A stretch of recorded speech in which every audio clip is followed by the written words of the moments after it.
You've seen the footage. An ICE agent surrounds a car. There is a struggle. The engine revs, and in an instant, the agent fires his weapon, killing Renee Good.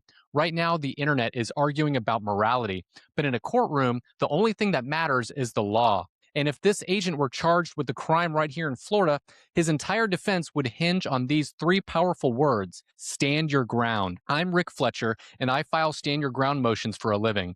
I argue these cases in front of judges, and I know exactly how a defense attorney would try to justify this shooting using Florida law.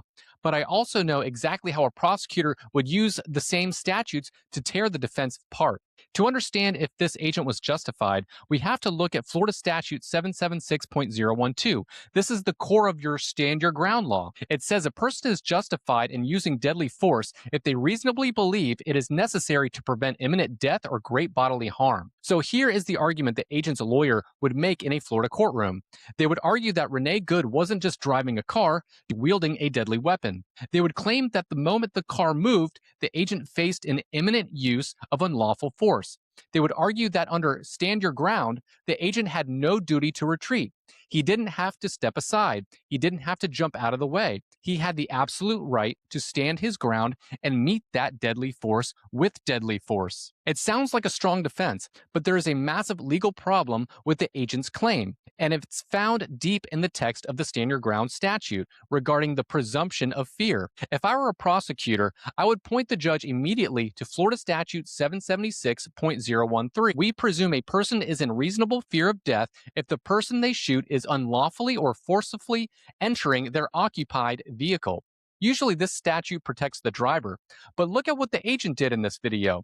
He didn't just stand in front of the car, he reached inside. Under Florida law, reaching through the window of an occupied vehicle can be considered a forcible entry. This flips the stand your ground analysis on its head.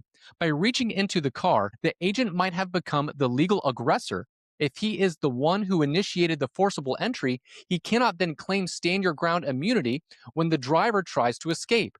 You cannot create the emergency and then kill someone to solve it. Now, if the agent filed a motion to dismiss this case based on immunity, how would the judge decide? This is where the burden of proof comes in. And this is the most critical part of any stand your ground case. Under Florida Statute 776.032, the agent would only need to raise a prima facie claim of self-defense. That basically means he just has to tell a story that could be true, that he feared the car was going to run him over. Once he does that, the burden shifts entirely to the state.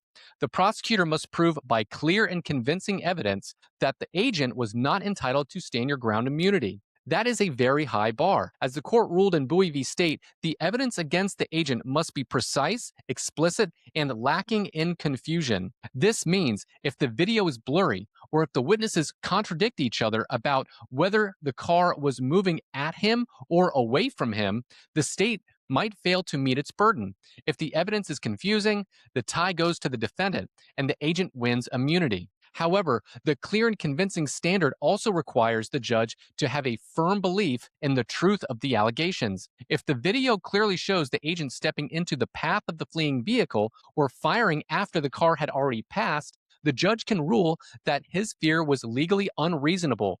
You cannot stand your ground against a threat that is leaving. So, was the agent justified? Under Florida's stand your ground law, it comes down to a split-second timeline. If he fired while the car was a deadly threat moving toward him, he is likely immune for prosecution.